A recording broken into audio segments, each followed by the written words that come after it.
Food trucks, a lot of it is about, I want quality, I want it fast, and I want to make it, user-friendly. Every single food truck is a startup. I started this business with my bank account and a couple maxed out credit cards. It's definitely not for everybody. It can burn you out. You can work all the time and never get everything done. But that's also what makes it fun. There's always something to do. It's always different. Boston, you've got the weather challenges. You've got a model by the city that's very limiting in where they can go. They lottery for locations. So you could have a spot where you're killing it for 3 months. Next lottery comes up and you're out in some area that they're just testing the marketplace on. It's not hard to lose everything. Like you can go out for your busiest day and have your generator go down. And then you've spent all that money on food and all that money on labor and you can't make a single dollar on it.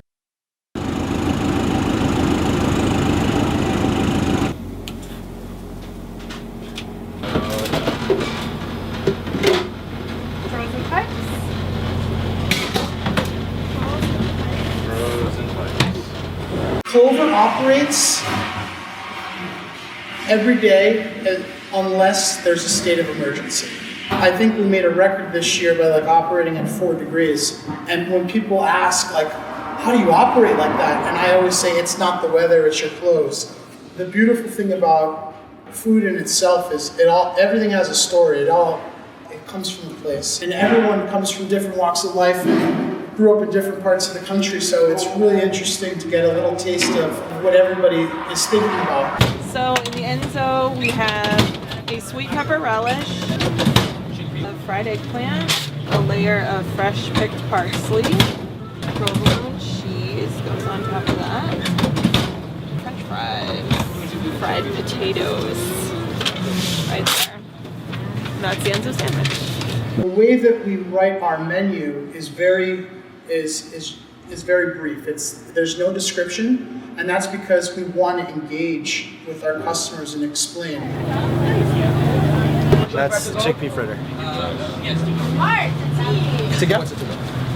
It hurts me when I wrap a sandwich to go. It's a game changer if you eat the sandwich right when it's handed to you, because that's when it's at its peak. Literally half the people that would come to the truck that when it was their first time, they would say, "What's that sandwich that has the purple stuff on it?" So,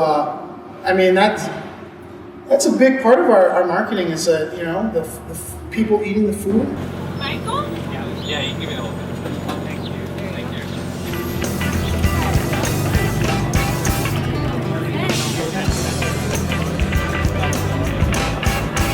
We've worked events where we had more tickets than room on the grill for sandwiches.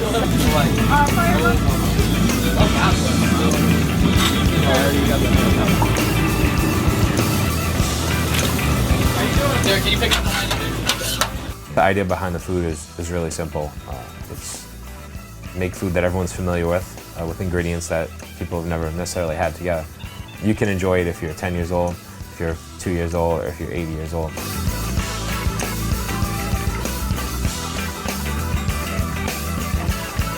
So here's a little thing about the fries, is that traditionally, food-wise, fries are supposed to be very low cost and you can make a huge margin on fries. For us, no, it's not really like that at all.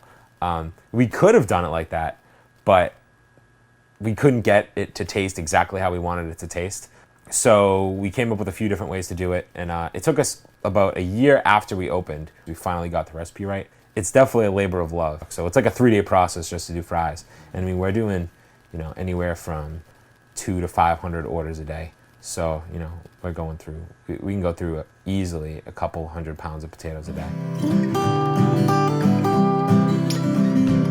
Key to being a cook is not crumbling under pressure, because things go wrong every day, all the time.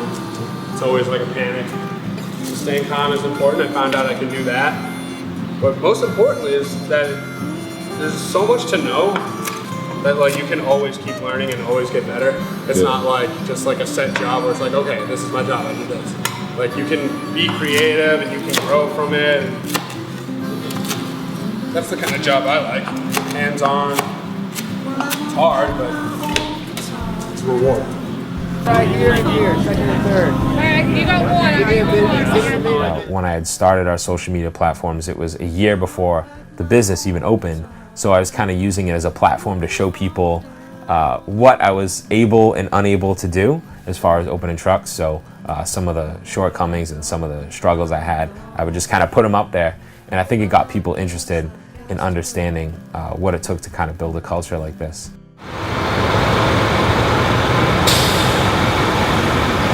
Our name is a play on words. It comes from banh mi, which are these Vietnamese sandwiches that are pretty distinctive. So it has the baguette that's like a little bit on the lighter side. It's crispy and it has mayo on it. It's filled with meat and it has a cucumber spear and cilantro. But then we sort of veer away from the traditional. We put like a French-style pork pate, which is not normally on every banh mi sandwich you run across.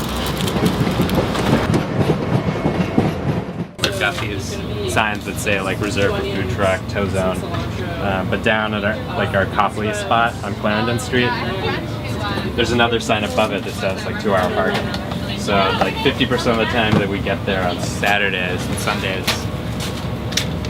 Rich? Hey, can I get a soda noodle salad?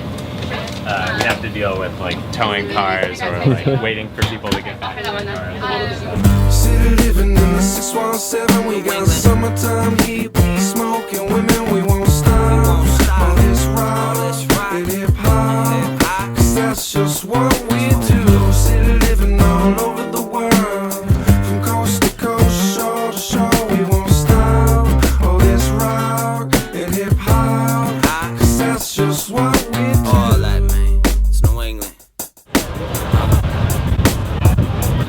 Would we like to trade food? With who? Roxy? Yeah, for sure. How many of you guys are there? 5? 5? Yeah. Alright. Can we just get like 2 or 3 sandwiches? I'll trade you guys 3 for 3. Yeah, perfect. That works. What do you guys want? Sorry.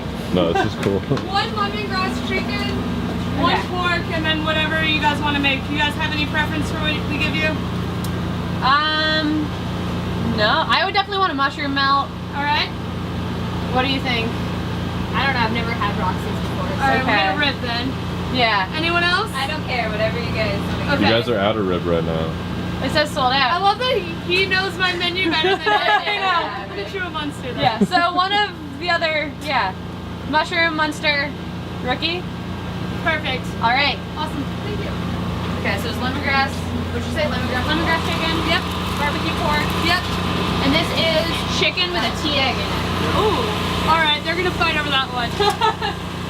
I think there's definitely a really nice sense of community amongst food trucks. I remember for one of our spots we coordinated with another truck and we had a group shoveling session.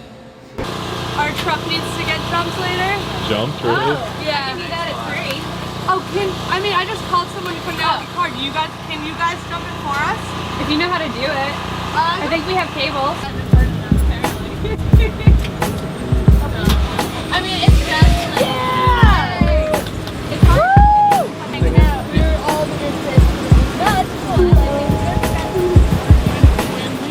Enzo came by our truck the first day we were open and he said, if your generator does anything funky, here's my number, I'm your man. I've done so many things with generators, I can come down and help you guys with whatever you need. If you don't work as a team on a food truck, you're done. Because so much goes wrong with food trucks. Like, it is a hectic business. If it's like 6 degrees out and like you need running water to go out and your pipes are frozen, you're like, well, what am I gonna do? So you need to gather your peoples together and you all figure it out. I think Boston kind of started off, a little late in the game. Having said that, however, I think the model is constantly evolving, and when you've got something like BAFTA, the Boston Food Truck Alliance, who has such a close relationship with the city, you can go to a BAFTA meeting and say, hey, I'm new to this industry. I'm coming up with this crazy ethnic food idea. What do you think? And 40 truckers will say, here's what we've learned. I wouldn't do this. I would recommend this. That's a terrific idea. So you've got something here that very few marketplaces have, which is a collective resource where everyone's going to share with you. I think the memory of hot dog carts and roach coaches is still pretty strong in a lot of people's minds, and so I think that as an industry, we still sort of have something to prove. You've got 3 minutes to turn your customer over. They're not coming in and sitting down for 2 hours and dining, and you've got time to be late with your meal. You've got time to romance them. Bostonians are scrappy, and I think that the food truck owners show that by still, trying to come out every day of the year, and I think our customers show that by still coming out to the trucks, even when the snow's blowing sideways. I think for a while people thought it was a phase, right? And then it was going to plateau, where actually I think it's actually now a staple and it's part of the industry. So it's hospitality and it's here to stay. So I think people are starting to welcome it and kind of promote it a little bit more.